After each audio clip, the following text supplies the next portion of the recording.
சில பேர் பிரியமானவர்கள் என்ன செய்கிறாங்க, நான் மனம் மாறுறேன் சாமி, இன்னைக்கு இல்லை அடுத்த வாரம்,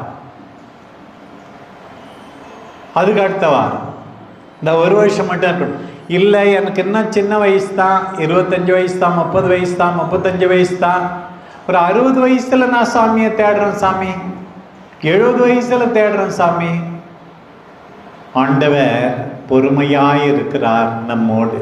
பாருங்க, ஆண்டவர் பொறுமையாய் இருக்கிறார். ஒவ்வொரு நாளும் இரக்கத்தின் காலம். பிரியமானவர்களே, ஆண்டவர் பொறுமையாய் இருக்கிறார். அது எதுக்காக? உங்களுக்கு மீட்பளிக்க அவர் பொறுமையாயிருக்கிறார். காலம் தாழ்த்துவது உங்களுக்கு மீட்பளிக்க. ஆண்டவரே, இவ்வளவு நாள் பொறுமையாயிருக்கிறீரே, நன்றி ஆண்டவரே. பொறுமையாயிருக்கிறார். பொறுமையை நம்ம வீணடிக்க கூடாது.